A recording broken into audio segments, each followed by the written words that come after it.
تاریخ کے کچھ واقعات صرف جنگ نہیں ہوتے، وہ اللہ کے حکموں کا اظہار ہوتے ہیں۔ منذکرت کی جنگ بھی ایک ایسا ہی واقعہ تھی۔ 11ویں صدی کا آخری حصہ تھا۔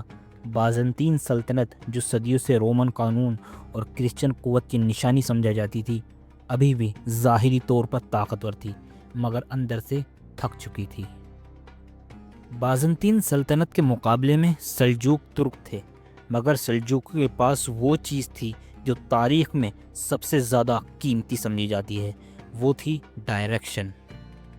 اور وہیں سلجوقوں کے سلطان تھے سلطان محمد الپ ارسلان۔ سلطان محمد الپ ارسلان کسی امپائر کو گرانے کے خواب سے نہیں نکلے تھے، وہ صرف اپنی قوم کے لیے امن، مستقبل اور زمین چاہتے تھے۔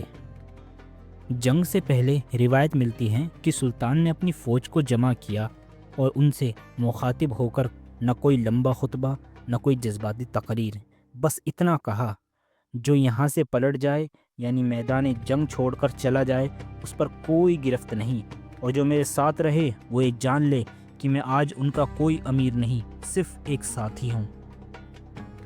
پھر انہوں نے نماز پڑھی اور اللہ کے حوالے ہو گئے۔ تھی 2 فوج اور 2 مجاز کی۔ ایک طرف تھی بازنطینی فوج، جو کہ کافی بڑی اور جن کے پاس ہر قسم کی فوج تھی، پیسے کے لیے لڑنے والے، سیاست میں الجھے ہوئے اور ایک دوسرے پر بھروسہ نہ کرنے والے۔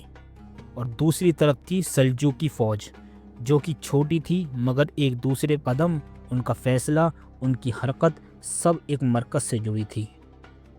یہ فرق صرف فوجوں کا فرق نہیں تھا، یہ عقیدے اور عزم کا فرق تھا۔ اب باری آتی ہے جنگ کی۔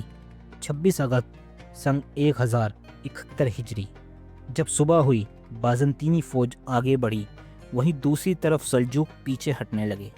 بازنطینیوں ظاہر میں لگا کہ کمزور فوج بھاگ رہی ہے، مگر حقیقت یہ تھی کہ یہ بھگانا نہیں تھا، یہ امتحان تھا۔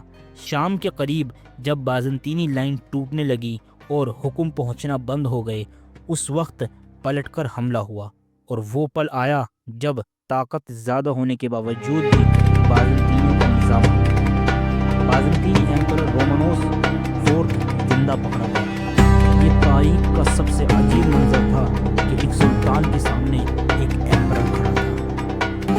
سلطان الپ ارسلان رومانوس کو زندہ چھوڑ دیا، اس سے معاہدہ لکھوایا اور واپس بھیج دیا۔ یہ وہی رویہ تھا جو رسول اللہ صلی اللہ علیہ وسلم نے فتح مکہ کے دن دکھایا۔